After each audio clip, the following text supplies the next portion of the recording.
കൂടി 2 കുട്ടികളെ ഉണ്ടെങ്കിൽ ഇന്നത്തെ ഏറ്റവും വലിയ പ്രശ്നം നമ്മുടെ വീടുകളിൽ എല്ലാവരുടെയും വീടുകളിൽ കൂടി ഒന്നേ ഉള്ളൂ. അവന് ഭയങ്കര ബാർഗനിങ് പവർ. അവൻ പറയുന്നത് നടന്നില്ലെങ്കിൽ ഞാൻ പോവും. പണ്ടാണ് 10-12 പിള്ളേരുണ്ട്. നീ പോവാണോ? ശരി, എന്നാ പോട്ടെ. ബാക്കിയുള്ളവരെ 10 പേരോട് നിൽക്കാം. ശരി കേട്ടോ.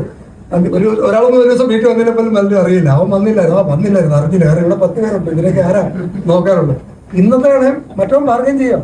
കാരണം എന്താണ്, കൂടി അപ്പനും അമ്മയ്ക്ക് ഞാൻ 2 പേരെ ഉള്ളൂ പറയും. എന്റെ മുമ്പിൽ കോംപ്രമൈസ് ചെയ്യാൻ നമുക്ക് ഓപ്ഷൻ ഇല്ല.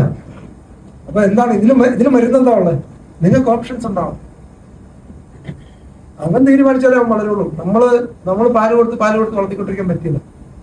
ഒരു കൊച്ച് കുഞ്ഞായിരിക്കുന്ന സമയത്ത് അവരുടെ എല്ലാ കാര്യങ്ങളും അപ്പനും അമ്മയായിരിക്കും ചെയ്യുന്നത്.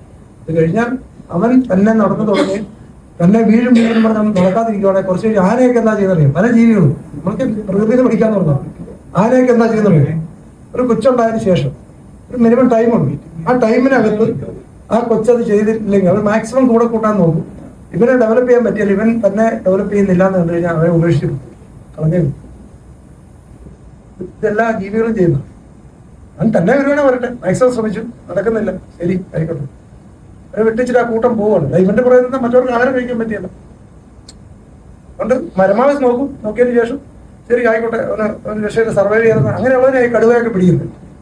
ഈ കുഞ്ഞാനക്കുട്ടിയൊക്കെ കടുവയൊക്കെ പിടിക്കും. അപ്പൊ ഇത് എല്ലാ ജീവികളും ചെയ്യുന്നത്.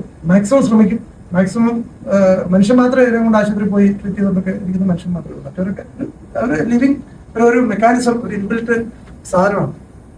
ഇവരൊക്കെ കാട്ടിലെ നിയമങ്ങളൊക്കെ ഭയങ്കരമായി. ഓരോ കാര്യത്തിലും ഓരോ കൃത്യമായ നിയമങ്ങൾ ആരാ ഇവർക്ക് പറഞ്ഞു കൊടുത്തിരിക്കും. ഇവർക്കൊക്കെ ടെറിട്ടറി മാർക്ക് ചെയ്തിരിക്കും. കടുവയൊക്കെ എന്ന് പറഞ്ഞാൽ അവരുടെ ടെറിട്ടറി ഓരോരുത്തർ മാർക്ക് ചെയ്തിരിക്കും. അങ്ങോട്ട് പറഞ്ഞാൽ ചെല്ലാൻ പറ്റില്ല. സിംഹം അടുത്ത ഇതിലുള്ളവർ ഇങ്ങോട്ട് ടച്ച് ചെയ്ത് കഴിഞ്ഞാൽ സിംഹത്തിന്റെ ഒക്കെ ടെറിട്ടറി കാട്ടിലൊക്കെ പോയി ഇഷ്ടമുള്ള ആൾക്കാരൊക്കെ പോയി നല്ല ഭയങ്കര സ്റ്റോറി, ഭയങ്കര രസകരമാണ്.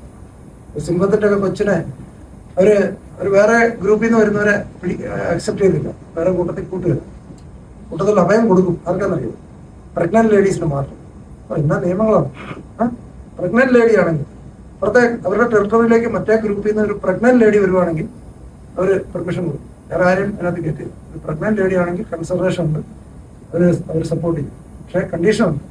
പ്രഗ്നന്റ് ലേഡി പ്രസവിച്ചു കഴിഞ്ഞാൽ അതിനുണ്ടാകുന്ന കുഞ്ഞിനെ കൊന്നുകളയും.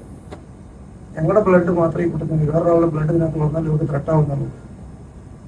ഇതിനകത്തുള്ളവരുടെ ബ്ലഡ് മാത്രമേ ആ കൂട്ടത്തിലുണ്ടാകുള്ളൂ. ആ ലേഡി അത് പ്രസവിച്ചു കഴിഞ്ഞാൽ ആദ്യം ചെയ്യുന്ന അതിന്റെ കുഞ്ഞിനെ കൊന്നുകളയും. ബാക്കി പിന്നെ ഇതിനൊക്കെ ആരാ? പ്രകൃതി ഉണ്ടാക്കിയിരിക്കുന്ന നിയമങ്ങളാണ്.